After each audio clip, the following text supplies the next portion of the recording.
Good afternoon, everybody, and welcome back. We have been studying the book of Deuteronomy. It's a very powerful book, and over the course of this year and the next year and the years thereafter, we're going to conclude the book of Deuteronomy and conclude the 5 books of Moses. You have nothing to worry about because when we do that, we're going to start right away from the beginning of Genesis all over again. By that time, we would have forgotten what we studied 30 years ago when we began. But I want to bring your attention to a verse in the book of Deuteronomy. Comes later on in the book of Deuteronomy, a bit further from where we're up to. And again, Moses is gathering the Jewish people together before his passing. And he says this to them: you're standing today, all of you, before God your God, the heads of your tribes, your elders and your officers, your small children, the men, the women, for you to pass into the covenant of God your God. And that's what we've been focusing on now for over a year, this chosen people, that God is passing this torch from one generation to the next. Moses says this line: and not with you alone do I seal this covenant, but with whoever is here standing with us today before God, and with whoever is not here with us today. He's talking about us, that we were there, that we're part of this covenant. He's making it clear that the covenant with God was not just with our ancestors of yesterday, but it is just as important, I would say, if not more important, than with us today as well, and with our children tomorrow, and with our grandchildren thereafter. Moses is telling them, and he's telling us, that the story of the Jew, that the mission of the Jew was not and is not a story of past history. It's not a story about an ancient people, but it's a continuing story. And it has many chapters and it has many twists. And it's still going on, the book. But it has one plot, one mission, and one people. See, Moses was a leader of a small nation. It was a wandering nation. It was an injured people. Think about it. It was a group of people that were enslaved for 210 years. And yet Moses knew that something great had happened to them, something whose significance went far beyond that time, far beyond that place. He knew that this people would be the carriers of an eternal message, one that would have an effect not only on themselves, but on the entire world and all of civilization. And indeed, that they would be, as God said to Abraham, bring blessings to all the families on the face of the earth. But Moses also knew that this would only happen if each generation took it upon themselves to pass on their beliefs and their faith and their courage to their children and to their children's children until this very day. If at any point that link breaks, none of this happens. So I often wonder, and I welcome you to wonder with me, do you think those that were listening to Moses' words when they heard it the very first time, as they stood at the banks of the Jordan River, did they truly believe at that time that their descendants 3,333 years later would still be listening to these words? Do you think that when Moses told them that on the 10th day of the month of Tishrei they should refrain from eating and drinking, do you think that when Moses told them that on the 14th day of the month of Nisan they should bring a paschal lamb and eat matzah and bitter herbs, do you think that when he told them that during the month of Tishrei they should build huts and eat in those huts, do you think that when he told them that they should have mezuzot on their doors, do you think that if you were there listening that very first time, you would have ever believed that 3,000 years later, your descendants would still be doing it? What would you have thought at the time? My friends, it doesn't make a difference to me how observant you are. The very fact that you identify as a Jew and you do a tradition here and a mitzvah there and a mitzvah here, the very fact that the word Yom Kippur is part of your vocabulary, that the word kosher whether you totally keep it or not, but you're familiar with it, that the word tefillin means something to you, that the word mezuzah has a meaning to you. 3,300 and some odd years after Moses talks to them, that God says that this is important. And it's still part of our tradition, and it's still part of our day-to-day lives. Who would have thought, if we were there 3,000 years later, our survival as a Jewish people with Jewish identity? I'm not just talking about the physical survival, which is clearly a miracle, but the fact that we identify as Jews, that it means something to us, is miraculous. Every one of you listening is a miracle. You are a miracle. Your family is a miracle. It's a testimony to the faith and conviction and courage of the Jewish people throughout history. You know, in the Cairo Museum, there's a giant slab of black granite. And on there is inscribed in hieroglyphics dated back to the 13th century BCE. And it says, Israel is laid in waste, his seed is not. So the very first reference of Israel outside of the Bible that was found was an obituary notice. Why? Because they never expected us to make it. No one believed we're going to make it. We have always been a nation against the odds. So let's back up. Our story began with Abraham and Sarah, one couple who took on the world. It was never meant to be a one-generation mission, though. It was generational. It would have to build on the accomplishments of the past, and it would have to be on the responsibility to pass it on to the next generation. Each successive generation fulfills their task, their part in the global mission of the Jew, as we use the words lesakein olam, tikkun olam, to fix the world, to mend the world, to advance the world, to bring it to a stage of being a godly world and a moral world. So one of the most emotional parts of the Torah, at least for me, each one I'm sure will pick their own, are the very last few verses in which Moses, who led the children of Israel out of slavery, Moses who led 2 million kvetching Jews through 40 years of wandering in the hot wilderness, Moses who received the Torah from God at Mount Sinai and brought it to us, Moses who asked only one thing in his life, to walk into the promised land. This Moses now stands at the peak of Mount Nebo. And Moses went up from the plains of Moab to Mount Nebo opposite Jericho. And there the Lord showed him the whole land. And the Lord said to him, this is the land that I promised to Abraham, Isaac, and Jacob. I have let you see it with your own eyes, but you shall not cross over it. And it is there that Moses died.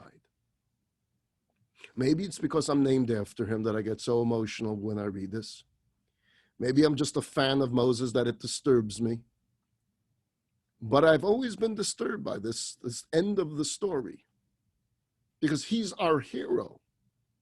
He's our defender. He is our lawyer. He stood up there with God and fought for our survival. He taught us the Torah. He taught us everything. He asked for one thing in return, a step into the promised land. No. It happened thousands of years ago, and it still hurts today. And every year when I get to this last portion, or I study, as we're doing now, the book of Deuteronomy, this image of Moses standing on the peak of the mountain, seeing the land from a distance. His dream is right in front of him. It's almost as if he's being teased. And you want to cry out, let him in, let him in. But it wasn't meant to be. He wasn't destined to enter. Why? Why not? Why can't you just let him walk across the narrow Jordan River and be in the promised land? He earned it. You know, you talk about a great ending to a book. Come on, think about the music that could play as Moses takes those few steps into the promised land. And that's when the Torah could come to a conclusion. It's fitting. No, instead, he climbs a mountain, he says farewell, and he dies in the mountain. And that's the end of the Bible. It just seems like it's missing something. Now, I know you've heard the story about the rock. He was supposed to talk to a rock, and instead he hit the rock. I know, I've read it too. And I've taught you that chapter. But there has to be something more than the rock. Come on, this is Moses. So I'll present a theory. It's just a theory. And for those scholars out there that are watching this on Facebook at some other time, don't send me your emails about what right do you have to say this. It's a theory. It's just my own thought. Take it for what it's worth. That perhaps, just perhaps, it was so that Judaism will forever be associated with a promise yet unfulfilled. That it's not over yet. That the story didn't end, that the Bible didn't end. There's still a hope for a greater tomorrow. There's still a dream of better days to come. There's still a mission incomplete. Perhaps had Moses gone into the promised land, it may have been interpreted as the end of the mission. Mission accomplished. But the mission didn't end with Moses. In fact, it was just starting with Moses. Moses will cross the Jordan, but not yet. Not yet, because there's work to be done. There's a mission to be accomplished. It was Joshua that led the nation into the Holy Land, and it took hundreds of years for the Jewish people to complete the sovereignty of the land. And finally, during the reign of King David and King Solomon, Israel, our homeland, Israel, the promised land, was in our hands. But sadly, not for long. The Babylonians and the Romans each took their turn conquering and invading and destroying, exiling our people from the land promised to us by God. And this is the great paradox of Jewish history. The land of Israel is so central to Jewish faith, is so central to Jewish practice, is so central to Jewish belief and to Jewish home. Our hopes and our dreams, every communication from God to our patriarchs, to Moses, to Joshua, to the prophets, to the kings of Israel, all speak about Eretz Yisrael, the Holy Land. And yet, for most of our history, we found ourselves outside the land, yearning to return. We've been outside the land far more time than we've been inside the land. For close to 2,000 years, Jews throughout the world were like Moses. They saw the land from the distance, but for the most part, they were unable to enter. They felt the pain of exile, and it's expressed in some of our most solemn prayers. Al Na'arod Bavel, by the rivers of Babylon. Shom Yashavnu, there we sat, Gam Bachinu, there we wept. Bezachreinu es Sion, when we remembered Zion. Or the other psalm, Im Eshkachech Yerushalayim, a phrase that we sing all the time, especially by a chuppah when we're about to break the glass. Im eshkachech Yerushalayim, if I forget thee, O Jerusalem, tishkach yamini, may my right hand forget its skill. Wherever we went, whatever we did, however we practiced, we faced Jerusalem when we prayed. We finish every Seder with L'shana haba Yerushalayim, next year in Jerusalem. For 2,000 years, we were like Moses. Our eyes were upon the land, our hearts and souls were there, our hope was there, but it was a promise. It was a dream. And that's what kept us going. And each time it appeared as if the Jewish flame would be extinguished, that this hope and that this promise would somehow come to an end, the belief that one day we will be there is what kept us going. Is what gave us strength. It's what gave us courage, this resiliency the world has never seen in the history of man. For thousands of years, we remained a distinctive nation without any of the usual prerequisites of nationhood. We had no land. We had no sovereignty. We had no power. We had no political structures. We didn't even have a shared culture because we were scattered all over the world. Almost everywhere we were a minority. And yet, we refused all efforts to convert us, to assimilate us, to destroy us. No other people in the history of the world has kept its identity intact for so long under such circumstances. You are a miracle. You need to remember that. You need to know that. You need to really believe that and appreciate that. You are a miracle. And we can give credit because that through it all, it was education, it was study, it was Torah, it was the pursuit of knowledge. It was always supreme. No other faith made study such an integral part of its religion as Judaism has. The Jewish people understood that to defend a country, you need an army, but to defend an identity, you need knowledge. And we sacrificed greatly to make sure our children had that knowledge. There is a sad story that's part of our prayers on Yom Kippur during the times of the Roman siege. And the Romans, they knew to go after the leaders of the Jewish people. And there's a story that we say in our prayers about Rabbi Hanania ben Teradion. He was from the 10 martyrs that were tortured and ultimately murdered by the Romans. And with him, they were exceptionally cruel. They took his Torah scroll and they wrapped it around his body. And then they set it on fire. To add pain, they made all of the students watch as their Rebbe was set on fire with a Torah scroll wrapped around his body. And as his soul left his body, instead of the cry of anguish and pain, Rabbi Hanania ben Teradion was gazing towards the heaven and he was smiling. So his students called out and they said, "What is it that you see? What do you see?" Because he was staring at something and smiling. And he said, "The parchment is burning, but the letters are floating in the air. The Torah will live on. The Torah can't be burnt. Judaism can't be destroyed. Not now," he said, "not ever." So we may have been a homeless people for 2,000 years, but we had the greatest home of them all. The home of faith, the home of family, the home of Torah, the home of Judaism, the home of love and compassion. That was our home. Now in our century, let's fast forward. We faced the horrors of the Holocaust and the final solution. When I say we, because it's our parents' generation. For some, our grandparents' generation. Perhaps a few that are watching your generation. The attempt to eradicate the Jewish people from the face of the earth.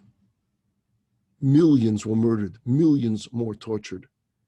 And the Jewish people were left in darkness once again, in despair. But even then, in the bleakest moments, the promise remained with them. Somehow the hope was kept alive. The gas chambers killed millions of our people. But even the gas chambers could not kill the hope, for the dream lived on. I want to read to you now from an article that Elie Wiesel wrote, and he published in the New York Times. It's dated October 2nd, 1997. It was Erev Rosh Hashanah. And he titled this article, "A Prayer for the Days of Awe." It was a personal conversation that he had with God. And it was published on the op-ed page of the New York Times. And I'll just read to you an excerpt from it. "Master of the universe, let us make up. It is time. How long can we go on being angry? More than 50 years have passed since the nightmare was lifted. Many things, good and less good, have since happened to those who survived it. They learned to build on ruins. Family life was recreated. Children were born. Friendships struck. Does this mean that the wounds in their soul have healed? They will never heal. As long as a spark of the flames of Auschwitz and Treblinka glows in their memory, so long will my joy be incomplete. What about my faith in you, Master of the universe? I now realize I never lost it, not even over there during the darkest hours of my life. I don't know why I kept on whispering my daily prayers and those reserved for the Sabbath and for the holidays, but I did recite them, often with my father. And on Rosh Hashanah Eve with hundreds of inmates at Auschwitz, was it because the prayers remained a link to the vanished world of my childhood? I don't know. But I never stopped saying my prayers. In my testimony, I have written harsh words, burning words about your role, dear God, in our tragedy. I would not repeat them today, but I felt them then. I felt them in every soul of my being. Why did you allow, if not enable, the killer day after day, night after night to torment and to kill and to annihilate tens of thousands of Jewish children? Why were they abandoned by your creation? These thoughts were in no way destined to diminish the guilt of the guilty. Their established culpability is irrelevant to my problem with you, Master of the universe. In my childhood, I did not expect much from human beings, but I expected everything from you. Where were you, God of kindness? Where were you, God of kindness, in Auschwitz? What was going on in heaven at the celestial tribunal while your children were being marked for humiliation, for isolation, for death, only because they were Jewish? At one point, I began wondering whether I was not unfair with you. After all, Auschwitz was not something that came down ready-made from heaven. It was conceived by men, implemented by men, staffed by men, and their aim was to destroy not only us, but you as well. Ought we not to think of your pain too? The pain that you felt watching your children suffer at the hands of your other children? Haven't you also suffered, dear God? As we Jews now enter the high holidays again, he writes, preparing ourselves to pray for a year of peace and happiness for our people and all people, let us make up, Master of the universe, in spite of everything that happened. Yes, in spite, let us make up. For the child in me, it is unbearable to be divorced from you for so long. Now you know what made Elie Wiesel, Elie Wiesel. Such powerful words, such haunting words, such deep, penetrating words. Even after Auschwitz, the covenant that Moses spoke about on the last day of his life is still just as strong. We are an incredible people.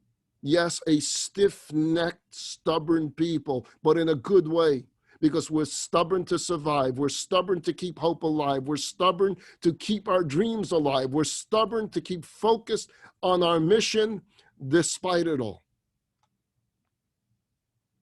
I imagine a nice percentage of you listening have visited Israel at some point in your life. And if not, when this corona is past, make it your business to visit Israel. It is your homeland. It's your home. It's your place to be. Although we live here now, Israel is still your home. But for those that have been there and those that will, I'm sure Masada will be on your list to visit. What's Masada? Well, ABC made it famous years ago with the series, the mini-series called Masada. But really, the Jewish people made it famous way before ABC did. Masada was a massive fortress constructed on a mountaintop near the Dead Sea, where Jews stood out against the mighty Roman forces until the Romans managed to penetrate the fortress. As the story goes, the Jews killed themselves to avoid capture by the Romans in around 73 CE. That's about 1950 years ago. Josephus, a Jewish historian who became an accomplice to the Romans, was a witness to this long ago siege, and he recorded the Jews' plight and their eventual mass suicide. Thus, the locations of their food stores, which the Jews left behind to show that they didn't starve to death, were well documented, all written about by Josephus. Let's fast forward. 1963. The Israeli archaeologist Yigal Yadin, one of the most famous archaeologists in Israel's modern day history, he is the one that discovers Masada, and he begins a massive excavation at Masada.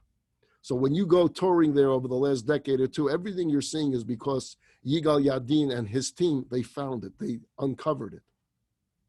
And he has with him the writings of Josephus, so he's able to find everything exactly as Josephus wrote it, so we know the story is true.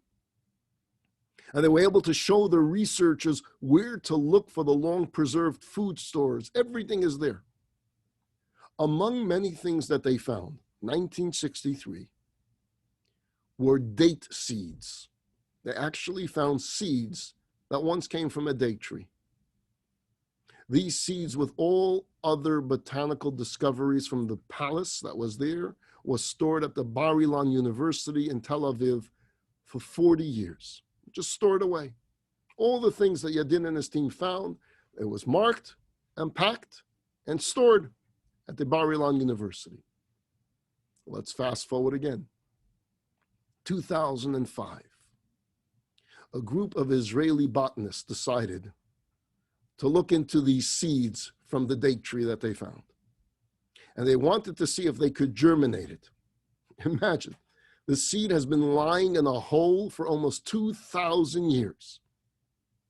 They took the seed, they inserted it into the soil. The botanist who did the experiment later recalled, "I planted the seed, but frankly, I had no hopes.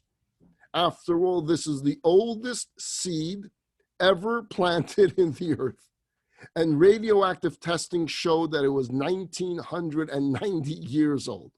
For me, the chances that it will grow were less than 0%. That's what Dr. Ilan Salvi said. She's the one that conducted the experiment. Less than 0% the chance. 2 months later, she has the shock of her life. The seed began sprouting, and a magnificent palm tree, and soon we'll know exactly what dates during the Second Temple era tasted like. You can go on Google, you can see photos. It looks like a modern day palm tree.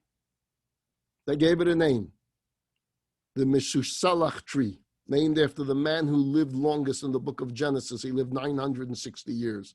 Well, this tree did more.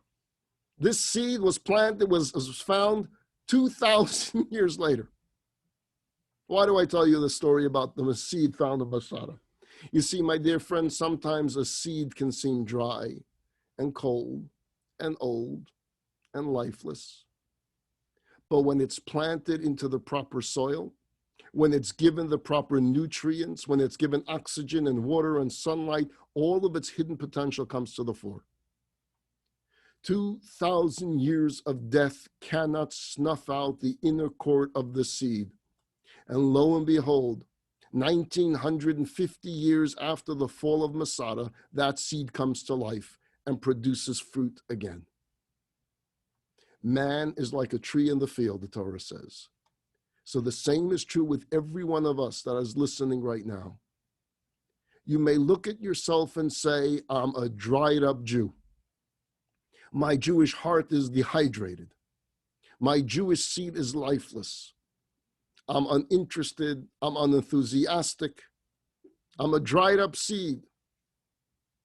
My friends, we all carry within us the seed of 3,300 years of Jewish genes that are pulsating with Jewish life, with creativity, with wisdom, with sacrifice, with spirituality, with holiness, with vitality.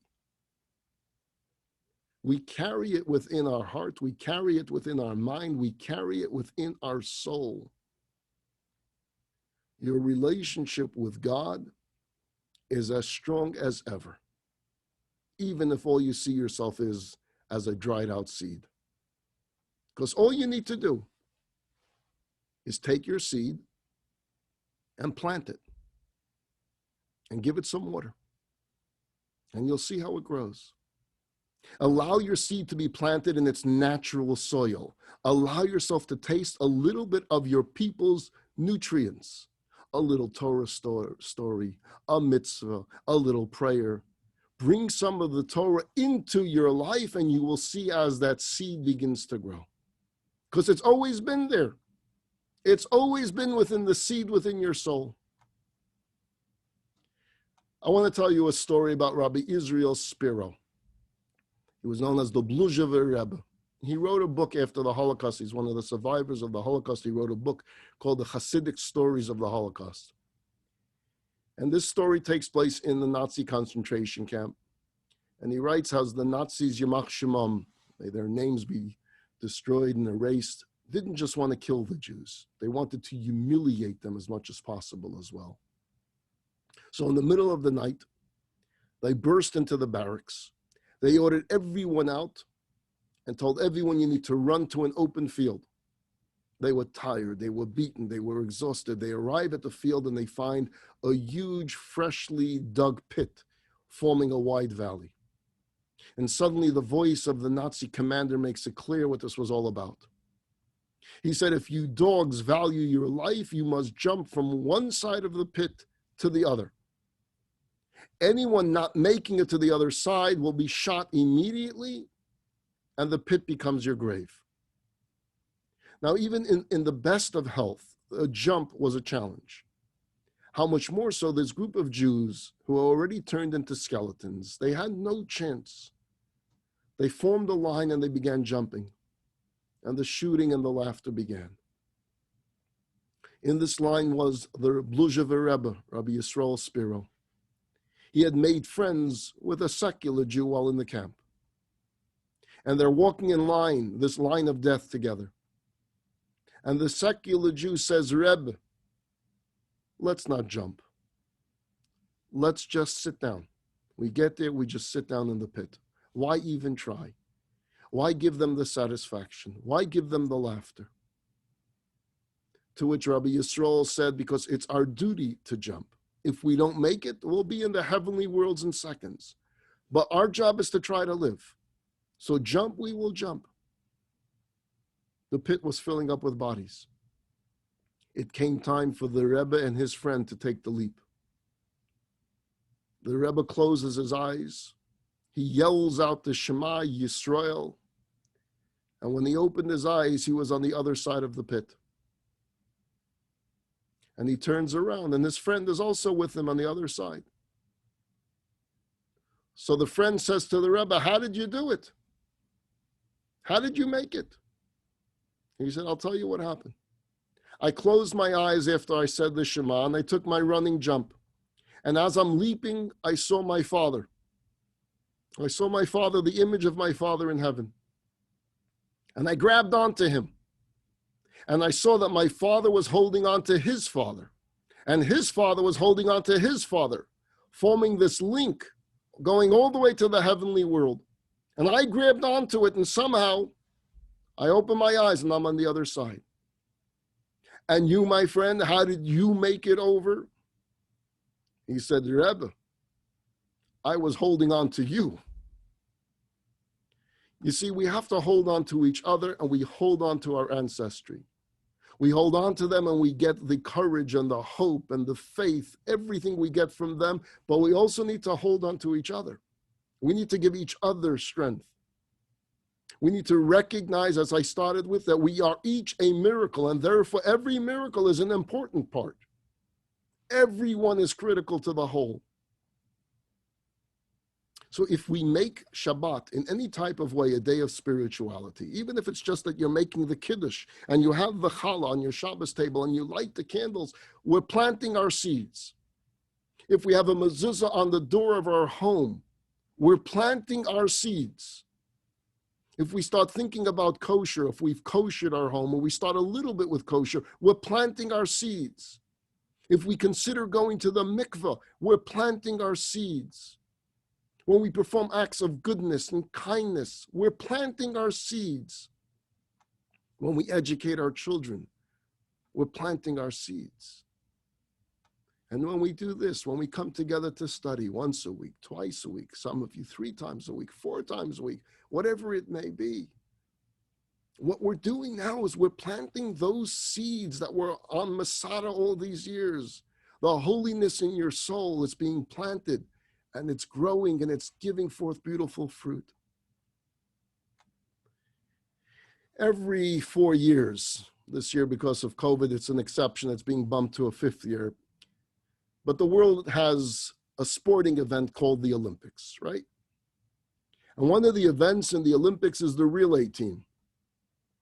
Each runner passes the baton to the next teammate. So there's regular races, all different types of distant racing, but there's also the relay team. What's the relay team? So every country picks their best 4, the best of the best. And the 4, each one will run their lap. And when they finish their lap, they have to hand this baton to the next runner. And the next runner runs their lap. And to the 3rd and to the 4th, which is known as the anchor, has to finish the race. Whichever country finishes first, that country gets the gold medal, 2nd gets the silver, 3rd gets the bronze. Now, each runner from every team, from every country, has invested thousands of hours training for this event. It's not like a month before the Olympics they decide. It's 4, 5, sometimes 6 years before an Olympics that the training begins. And they exercise, and they have to eat the right food, and they do their push-ups and their sit-ups and their chin-ups and their weightlifts. They do everything to make it to the finals. So let us suppose you love running and you're good at it, and you have been practicing for the Olympics, and you've been doing it for 4 years. And then you're told you have made it to the Olympic team. And then you make it through the preliminaries. And then you're told you're in the finals, and you're going for the gold. You're part of the team. You are so good that you're the anchor of your team. You're going to go forth. Your leadoff man is at the starting line, the sound of the gun, and he's off. And he's running with everything he has. And he makes a smooth handoff of the baton to runner number 2. And they open a lead. Your country, the United States, is in the lead. Runner number 2 runs his lap, and he picks up another 1/4 of a second of extra time over the other countries and passes the baton to runner number 3. Remember, the rules of the relay race is if you drop the baton, your team is disqualified. You got to pick it up. You have to run with the baton. And now runner number 3 is opening up even a wider lead. And there you are. You're now waiting for your turn. The lead looks insurmountable. All you have to do, grab that baton, run your lap, do your 400 meters, and you have the gold. All eyes are upon you. Your teammates, your family that flew in, your coaches that worked with you for 4 years, your country that's screaming all in every TV set in the United States. Indeed, the whole world is watching. You're there, right behind the line, waiting for the baton. The pressure is getting to you. And suddenly you say to yourself, I don't need all this pressure. I don't need this stress in my life. Forget it. I'm not doing it. You want to quit. But could you? You look at the faces of your teammates, the ones that ran before you, and you see it in their eyes. You see all their efforts, all their years of investment, everything that they have accomplished. You see your parents in the stands and all the effort that they put into bringing you to this point. You see your coaches' faces, all the efforts that they put into you. And so somehow you find the strength and you say, I can't quit now. We've been through too much for me to walk away now. And so you grab that baton as it's passed to you and you clutch it with everything you have and you run You run like you were trained to run because you know you can't quit, because it's not just about you. It's about all the teammates that came before you as well. My dear fellow Jews, we are part of an unfinished race. It's a race we didn't start, but it's a race we dare not quit. We cannot quit. For our lives are not ours alone, because we're part of a team, and our parents were on this team, and our grandparents were on this team. Those that lived through a Holocaust were on this team. Our ancestors who lived through pogroms and gulags are on this team. Those who were on top of Masada, they're on this team. Those that survived inquisitions and expulsions or died during these times are on our team. Go back in time, go back in our story, go back to the days of the Holy Temple, go back to the days of the Roman destruction of the temple, go back to the days of the Maccabees, go back to the days of Mordechai and Esther in the story of Purim, go back to the days of David and Goliath and Joshua and Jericho, go back to Moses standing on the banks of the Jordan River. This is what he's saying to us. We're part of a team. And it's a team we cannot quit. We're going to keep running and running and running. We're going to remember our teammates. We're going to remember their heroics. We're going to remember their sacrifices. We're going to remember their way of life and their commitment to God. So take that baton and run. You see, we're all keeping the dream of Moses alive. We're keeping his message alive. The dream and the hope of the Jewish people is so very much alive because we have stayed focused on our mission. And I have no doubt, back to my theory, that very soon we will all be summoned. I believe that very soon there will be a great calling, a calling the world has never heard before, but it has been awaiting for thousands of years. There will be the sound of that great shofar telling us, Hine, Hine, Moshiach ba, behold, the Messiah has come. And we will all join together. Jews from all over the world to fly on the wings of eagles, as Isaiah called it, to the Holy Land. But here's where my theory kicks in. And again, it's not written anywhere. It's Bryski theory. I believe that before we make our way to Jerusalem, we're going to make one stop along the way. Just one stop. And we're going to stand on the banks of the Jordan River. And all eyes will be on Mount Nebo. And Moses will emerge at that peak once again. And he will gaze at the promised land, the land of our dreams, the land of our prayers, the land of our hopes.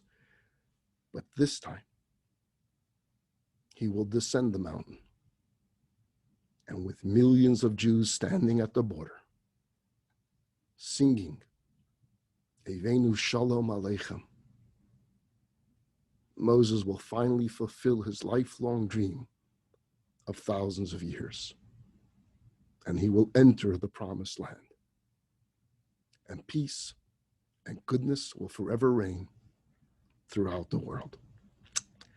Thank you for joining me. I look forward to seeing you throughout the week on any of our Zoom broadcasts. For those that have not, and most of you I'm sure already contributed to our match campaign, we just have a few hours left. Visit chabadconejo.com/match. We're having this campaign until 5 p.m. where everything contributed will be matched by 2 others, so therefore it'll be tripled. And all of this will be going towards our COVID relief programs to help all those that have suffered greatly under this pandemic.